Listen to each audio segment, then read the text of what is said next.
ये सत्शब्द जगाने का उपाय है। तो शब्द बिना सुरती आंधरी,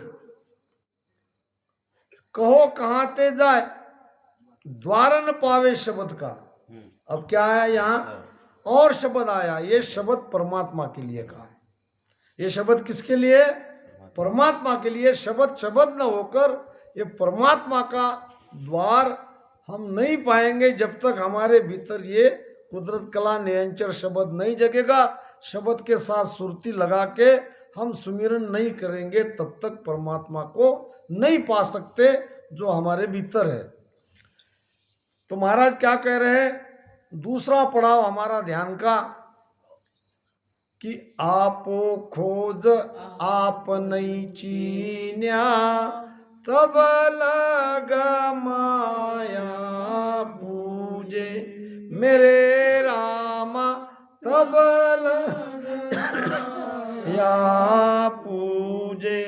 बंक नाल होय उलटन चढ़िया, बंक नाल होय उलटन चढ़िया, तब लगना मन सूझे। देखो, आपो खोज आप नहीं चिनिया, तब लग माया पूजे। बंक नाल होए उलट न चढ़िया, तब लग नाव न। ये कौन सा नाव है? परमात्मा। ये नाव परमात्मा के लिए कहा है। यानी उस आत्मा रूपी परमात्मा को पाने के लिए आपको बंकनाल खोलनी ही है। संत जैसाजी महाराज की इस परम भूमि पर हमारे संत, जो एक महान संत है, मोहनदास जी महाराज ने कितना बढ़िया तरीके से यह सत्संग का आयोजन किया है। स्वयं तो भजन में बैठे हैं, उनकी तबीयत ठीक नहीं है, मगर संत परोपकारी रहते हैं। वो जीव के हित के बारे में सोचते हैं। उनको क्या जरूरत है सत्संग आयोजन की? वो सब हमारे लिए, सब जीवों के लिए उन्होंने लिया है। तो आगे ये भूमि इन दोनों संतों के नाम से बहुत प्रसिद्ध होगी, इनमें कोई शंका नहीं। तो ध्यान से महाराज के वचनों को समझो। निरंतर जगने के बाद आपका पूरा काम नहीं हुआ। बहुत लोग ऐसे हैं, मैंने देखा है, यहाँ भी, यूपी में भी, राजस्थान में भी, कि भजन करते करते बहुत धूसते हैं और वो दिखने को भी बड़ा अच्छा लगता है। जानबूझकर वो नहीं कर रहे, उनकी स्थिति वैसी है। मगर ये क्या पता कि सभी तरफ के कोई आके पूछना नहीं चाहते कि भाई हमारे साथ क्या हो रहा है, क्योंकि वो कितने भी साल हो गए वहीं के वहीं उसकी स्थिति हो गई है। निरंतर जगह है मगर ध्यान की यात्रा आगे नहीं बढ़ रही है। वहीं मन में जो कई जन्मों के संस्कार है, उनकी शरीर के अंदर में ऐसी गांठियां बनती है और वो गांठियां उनको वहीं के वहीं अटकाती रहती है। अब वो आके पूछे तो तब वो कोई बताए। बिना पूछे अगर किसी को बताया जाएगा तो वो मानेंगे नहीं, बड़ी विडंबना है। प्यासा वान ही पानी को महत्व को समझ सकता है। सालों से देखता हूं भजन लगता है, वो ऐसे ऐसे धूसते रहते हैं, मगर कभी नहीं पूछेंगे किसी जानकार को कि भाई हम ये है भी ठीक या नहीं है, क्या इससे भी आगे कोई आगे की बात है। सब आता है उनको, बिरहा आता है, भजन होता है, प्रेम है, सब कुछ है, मगर वो जो उनके मन के अंदर वो गांठी जमा है, वो संस्कार से वो अलग नहीं निकल रहे हैं। जब निकलेंगे तभी इस स्थिति से आगे बढ़ेंगे, नहीं तो ऐसे ही रहेंगे। तो उनके लिए बंकनाल खोलना बहुत जरूरी है। बंकनाल सुषुम्ना को ही कहते हैं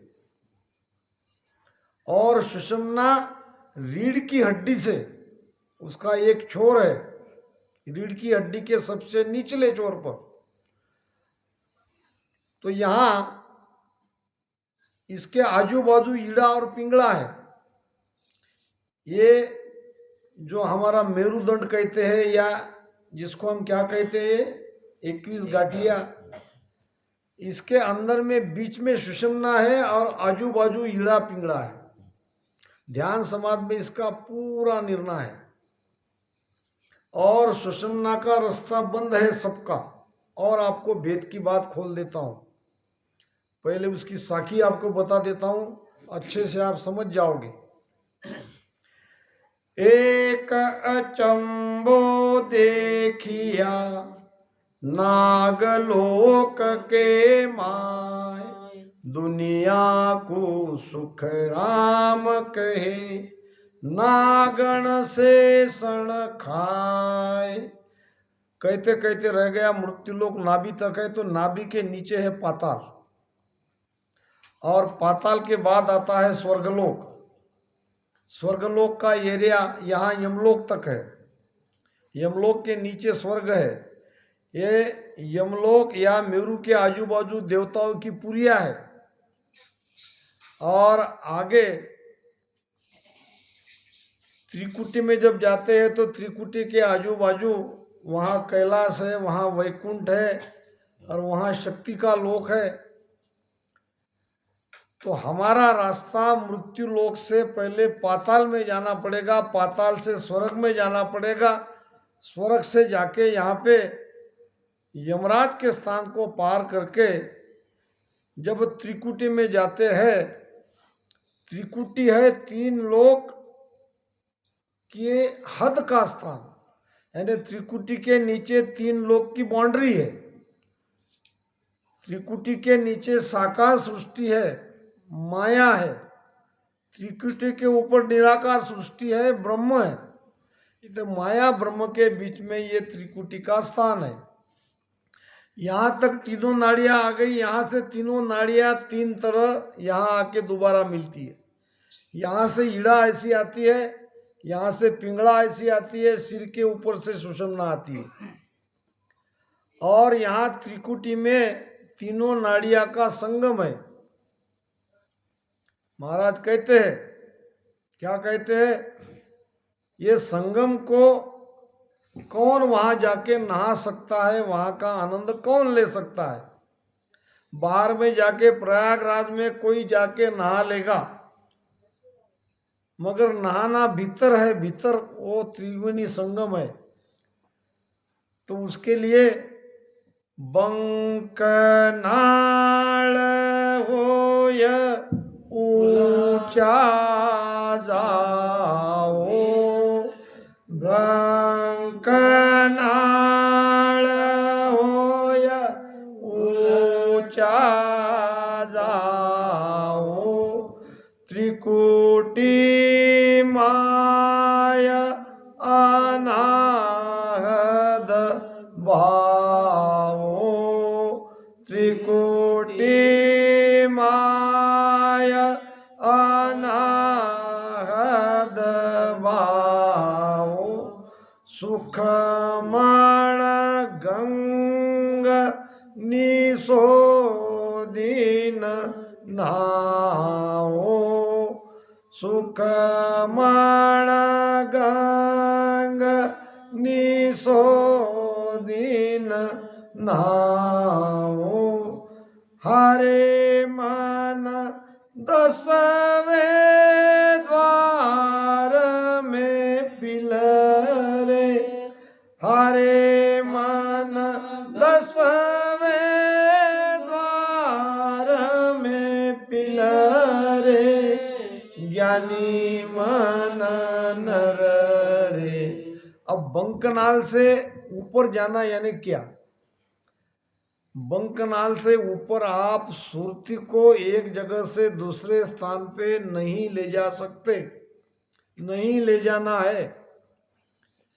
नहीं तो शरीर के 12 स्थान है, 12 स्थान तक थोड़ी थोड़ी सुरती लगाया और पहुंच गए, बहुत नुकसान होगा। संपूर्ण चेतना को रीढ़ की हड्डी से ऊपर ब्रह्मांड में चढ़ाना है, और वो शब्द के साथ आगे आगे बढ़ना है। सुरती को बिल्कुल आगे नहीं ले जाना है, क्योंकि शब्द के आधार से सुरती है, सुरती के आधार से शब्द नहीं है। अगर कोई ऐसा करता है तो शब्द तो उनका नीचे रह गया, सुरती ऊपर लेके गया। अब इसमें होता क्या है, मान लो आपका शब्द यहाँ मेरू पे है, वहाँ शब्द है, वहाँ आपका बन लगा है, और वहीं आपकी सुरती है, वहीं आपका मन है। पीठ में दर्द हो रहा है, अकड़न हो रही है, गर्दन भी पीछे झुक रही है, संपूर्ण चेतना आपकी यहाँ आके अटक गई है, उसी को कहते हैं बंद लगना। बंद लगना बुरी बात नहीं है, बहुत अच्छी बात है। अब ये यहाँ लगे हुए बंद को अगर यहाँ हम ध्यान लगाते हैं, ध्यान लगाने का मतलब हमने यहाँ से यहाँ क्या लाया, बोलो, सब ध्यान करने वाले हो। यहाँ से हमारा जो ध्यान लगा हुआ था उसको हमने यहाँ ध्यान लगाया। ध्यान का मतलब ही है सुरती। शब्द कहाँ था, मेरू में। अब यहाँ हमारा ध्यान लगा था। अब ये दर्द होता है, ये तकलीफ दूर करने के लिए या आगे के स्थान पे जाने के लिए यहाँ से अगर ध्यान हम यहाँ लगाते हैं, यानी सुरती यहाँ लगाते हैं, तो हम उल्टा कर रहे हैं। हम सुरती पहले ले जा रहे हैं, शब्द तो पीछे ही रह गए कि नहीं। ये भूल से नहीं करना। अगर कोई कर रहा है तो फिर क्या करना है, बंद लगते समय क्या करना है। ये बंकनाल मान लो एक पाइप के जैसा है, पानी का पाइप। अब नीचे है कुआं। ये सांस उसास का जो भजन नाभि में हमारा हो रहा है, एक प्रकार से ये कुआं ही है। यहाँ से ये पवन ये रीढ़ की हड्डी में से ऊपर जा रहा है, यानी एक प्रकार से पीठ के इस बंकनाल में पाइप लगा हुआ है, और यहाँ आके बंद लग गया, यानी पाइप हो गया चोकअप।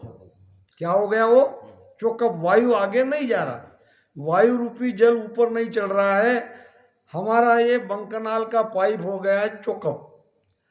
अब उसके लिए आप कितना भी यहाँ ध्यान लगाओगे, क्या अंदर जो कीचड़ उस पाइप में फंसा है या जिस कारण से वो चेकअप हुआ है, जो कचरा उसमें अटक गया वो निकलेगा।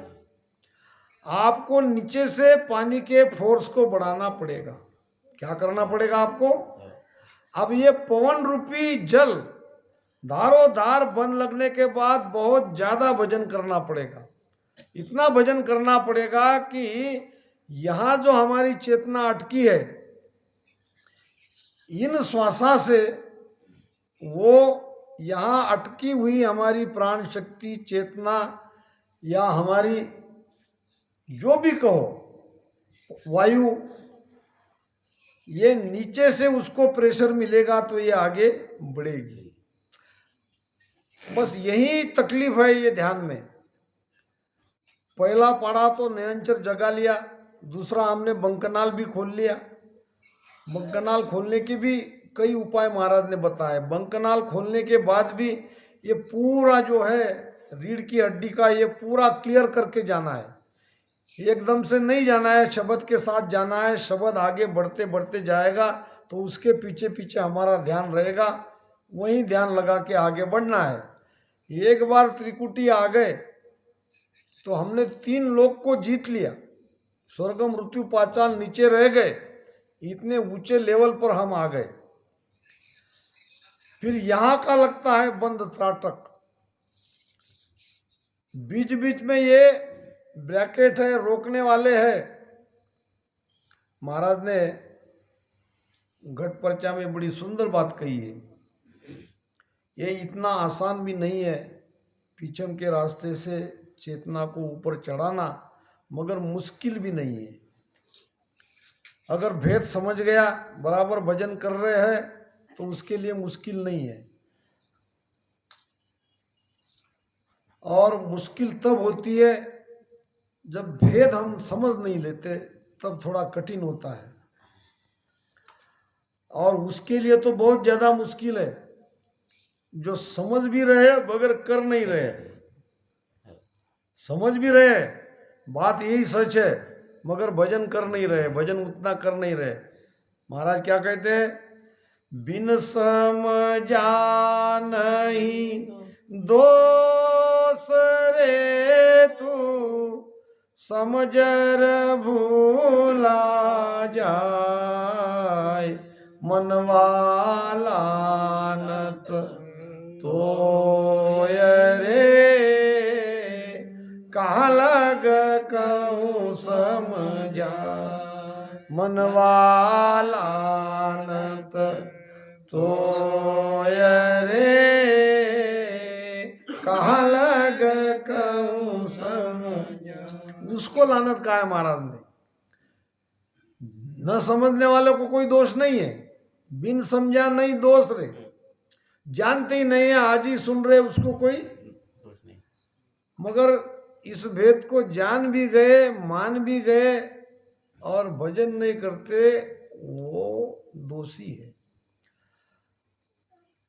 तो जब तक ये क्या होता है आपको और एक बताता हूं, वही पंप का उदाहरण लेंगे, पाइप का उदाहरण लेंगे। जिस पाइप में कोई भीतर में कचरा नहीं है, कोई अटकाव नहीं है, वो पानी सीधा ऊपर जाएगा, जाएगा कि नहीं। अब यहाँ सांसों सांस तो यहाँ ही चलेगा, यहाँ से सांसों सांस से जो पवन वो सीधा ऊपर चला जाएगा त्रिकुटी में, क्योंकि पूरा क्लियर हो गया, बंकनाल पूरी क्लियर हो गई, कहीं कोई अटकाने वाला नहीं है, क्योंकि अटकाने वाली सारी बाधा को हमने दूर कर लिया। कैसे दूर किया?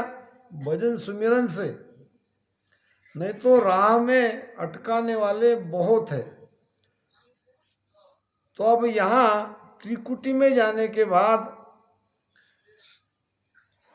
तीसरा पड़ाव हमने यहाँ त्रिकुटी तक पूरा कर लिया। अब यहाँ से आगे की यात्रा प्रारंभ होती है। यहाँ पे पूरी तरह से ध्यान करने की स्थिति बदल जाती है। अब ये जो है यहाँ निरंतर आपका ध्यान लगा रहेगा, नाक के अंदर दोनों श्वासों में, ठीक यहाँ 24 घंटे आपका ध्यान लगा रहेगा त्रिकुटी में, अगर आपका ध्यान आ रहा है तो।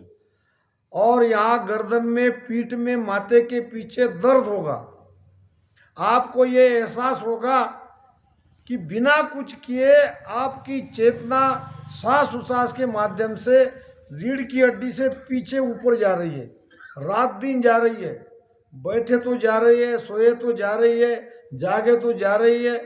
अभी आपके सामने मैं यहाँ पे ये ज्ञान महाराज का दे रहा हूँ तो वो बराबर ऊपर चल रही है। आपको वहाँ सुरती लगाने की जरूरत नहीं है, ये अपने आप सारी चीजें हो रही है। ये त्रिकुटी में ध्यान आने का प्रमाण है कि यहाँ आपको करना कुछ नहीं है, क्योंकि आपकी सुरती वहाँ लगी ही रहेगी, यहाँ दोनों आँख के बीच में पूरी तरह से ये मस्तक गर्म रहेगा, पूरी तपन रहेगी। महाराज ने कहा है तात्या के संवाद में कि ध्यान समय सुन हंस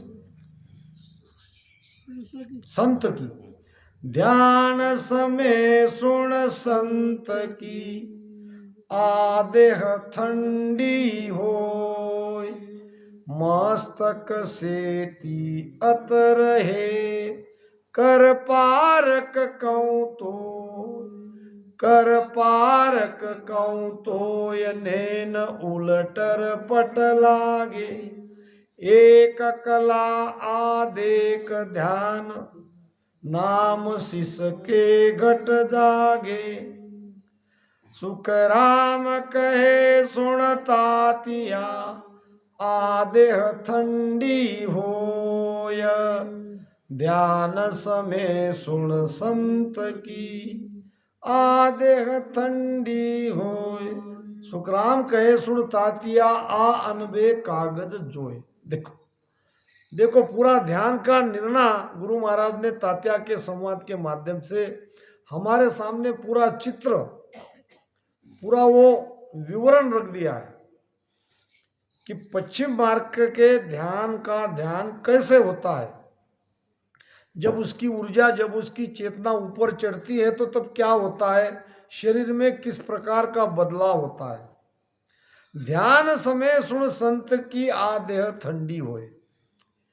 ये देह यानी नाभि तक जो हमारी श्वासा चलती है, ये निरंतर चलेगी, धीमी धीमी चलेगी, शरीर पूरा ठंडा पड़ जाएगा। ठंडा पड़ने का कारण क्या, कि शरीर की जो ऊर्जा है, जो चेतना है, ये सांस उसास से अब बिना भजन किए, पहले तो हमने किया, अब ये केवल आती जाती श्वास में बराबर ध्यान रहता है और उसी से वो चढ़ती रहती है। तो ये मस्तक हो जाएगा गर्म, शेती नाम गर्म, अत नाम ज्यादा। सामान्य टेम्परेचर से दोनों तरफ आप देख लो, शरीर का टेम्परेचर मस्तक का टेम्परेचर में बहुत ज़्यादा तफावत आपको दिखेगी। ये गर्म रहेगा, ये भाग ठंडा रहेगा। क्या कह रहे गुरु महाराज, आप भजन करके इसकी परीक्षा करके देख लो, क्योंकि कहने से कोई मानेगा नहीं और कहने से कोई विश्वास भी नहीं करेगा। संतो कैया पत नहीं आवे, कृपा करे दया गुरुदेव जी जब शिष्य का भ्रम जावे। इस प्रकार से जब ये ऊर्जा पूरी ब्रह्मांड में चली जाती है तो यहाँ ये पूरा गर्म होता है। आत्मसार में भी इसकी पुष्टि, इसका प्रमाण मिला है। भीजे रूम पसीनो छूटे, लाल चकवे घोषा, ऐसा तेज मगन कुमारी। भीजे रूम पसीनो छूटे, लाल चकवे गोसा, ऐसा तेज मगन खुमारी, कोई अमल किए हुए रोसा। भीजे रूम यानी 3.5 करोड़ रोमावली ये भीगने लगती है, पसीना छूटने लगता है। पसीना छूटने के बाद ही शरीर ठंडा पड़ता है। ध्यान रखें इस बात को, पहले तो पसीना छूटेगा फिर शरीर ठंडा पड़ेगा और मस्तक रहेगा गर्म। भीगे रूम पसीनो छूटे, लाल चक्कवे गोसा। आँखें जब लाल होती है तो यहाँ हीट बढ़ गई। इसका प्रमाण क्या है, हीट बढ़ गई। कौन सी हीट बढ़ी, यही ऊर्जा बढ़ी जो सांसों-सांस से हमारे ब्रह्मांड में, इसको कहते हैं आसन हमारा गगन मंडल में, ऐसी स्थिति वहां होती है। ऐसा तेज मगन खुमारी, सारी बातें महाराज ने विस्तृत प्रमाण से कही है। जब पुराने जमाने में कहते थे आग जब आती थी तो अच्छा रहा था, क्या कहते थे हमारे माता पिता, आग आना अच्छी बात है, इसके घबराना नहीं है, कुछ दिन ही तकलीफ होती है, वो आँखें लाल हो जाती है, मगर आग जब आके निकल जाती है तो हमारी दृष्टि और तेज हो जाती है। भीजे रूम पसीनो छूटे, लाल चक्कवे गोसा, ऐसा तेज मगन खुमारी। आंखों में ज्यादा तेज आ जाता है, त्राटक बन लगता है। अगर ये चश्मा पहन रहा है तो उसका 1 नंबर कम होता है। बिल्कुल ये बात सत्य है। जब त्रिकुटी का त्राटक बंद निकल जाता है तब की बात।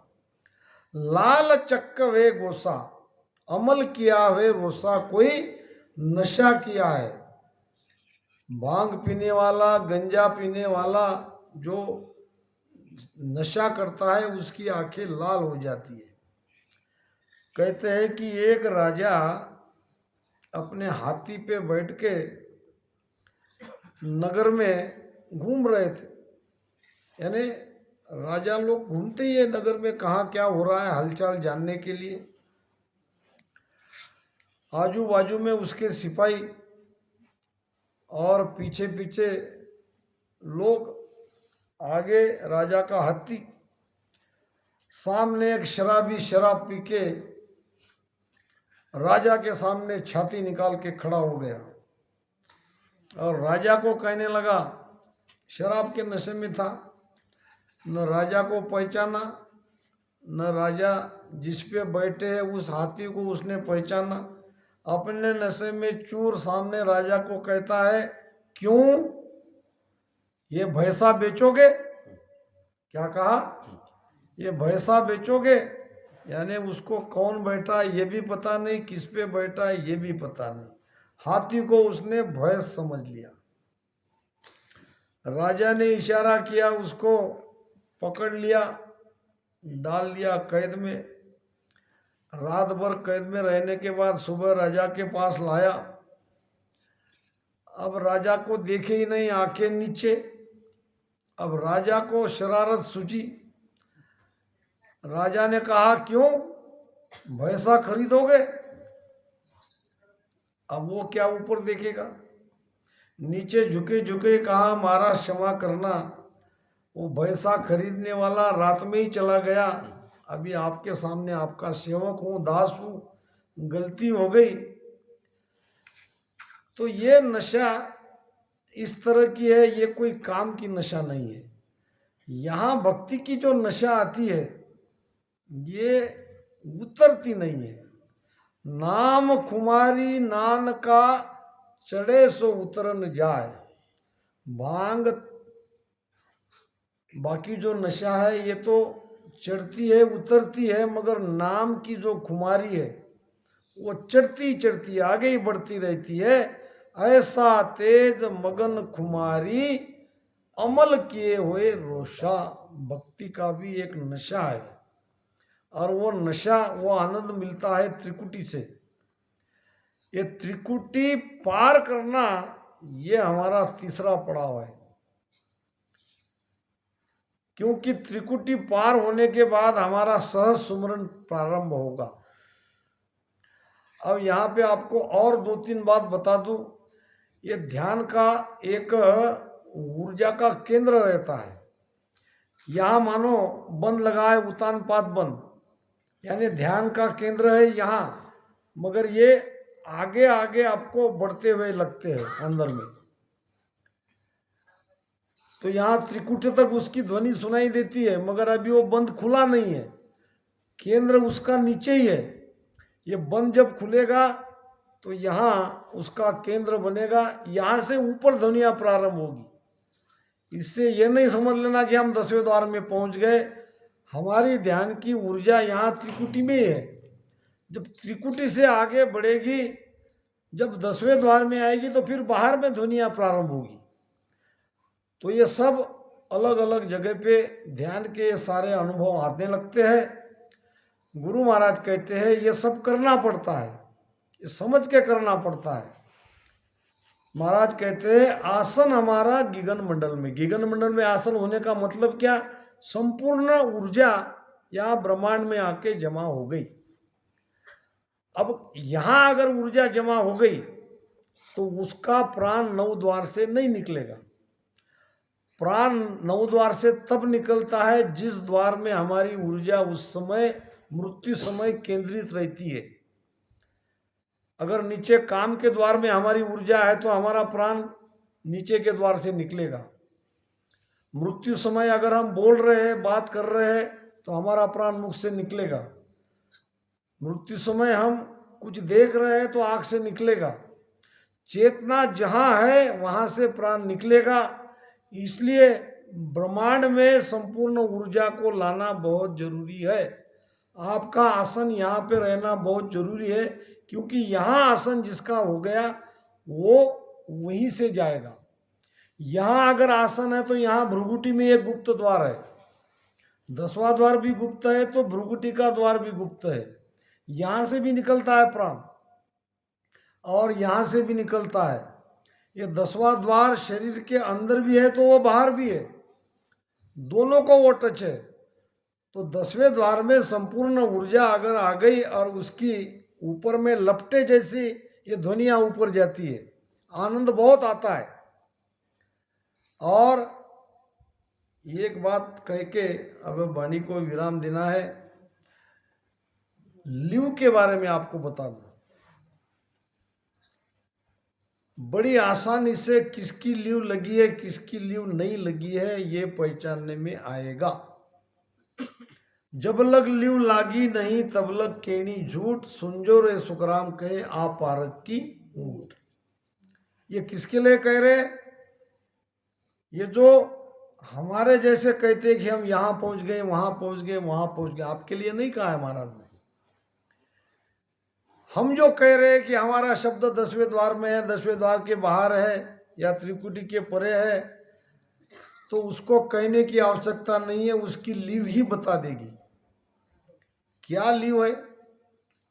बड़ा आसान।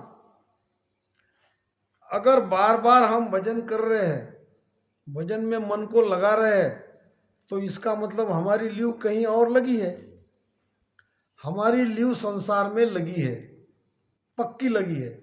वहां से हटा के हम थोड़ी देर के लिए यहाँ लगा रहे हैं और थोड़ा देर भजन करने के बाद और हमारी लीव उधर चली जाती है, क्योंकि वहां लगी ही है। ऐसे ही एक ध्यानी जो 10वें द्वार में है और वहां पहुंचा कि नहीं पहुंचा, इसकी परीक्षा उसकी लीव से होती है। वो करेगा क्या? फिर वो बैठेगा, आपसे बातचीत करेगा, थोड़ा समय मिलेगा तो अंदर की ध्वनियां सुन लेगा, वो बैठा रहेगा। थोड़ी देर इधर उधर आपसे कोई आए बात करेगा, अपनी ध्वनि सुनने में ही वो मग्न रहेगा। लीव का मतलब है आनंद। आप सचमुच वहां आप आनंद को प्राप्त कर लिया है तो आपकी आंखें बंद ही रहेगी। ज्यादा आंखें आप नहीं खोलोगे, बंद आंखों से ही आपको आनंद आएगा, क्योंकि आप इधर देखना नहीं चाहते हो, संसार में ज्यादा भटकना नहीं चाहते हो, क्योंकि इससे कई गुना ज्यादा आनंद भीतर आ रहा है। तो जिसकी लीव लगी है उसका ध्यान बिल्कुल भीतर में ही रहेगा, वो अपने ध्यान में ही मग्न रहेगा। इसीलिए बाकी बाहर के प्रपंच में उसका ज्यादा ध्यान नहीं जाएगा। या तो सत्संग या वाणी का वाचन या भजन या ज्ञान चर्चा, ये अगर प्रमाण हमारे अंदर आ गया है तो हमारी लीव लगी है। तो अब ये स्थिति सबकी गुरु महाराज जल्दी से जल्दी कर दे, इसके लिए आपको सुमिरन करना पड़ेगा। आसन हमारा गगन मंडल में रेहू जगत के माई। शरीर तो जगत में पड़ा है, दिख तो रहे हम संसार में, मगर संसार से हम कब के हट चुके हैं, अलग हो चुके हैं। हमारी चेतना ऊपर चढ़ी गई है। मोही को मेरा जन जाने, दूजा को गम नहीं। ये स्थिति को भजन करने वाले ही जानेंगे, दूसरे जगत संसारी नहीं जानेंगे। सद्गुरु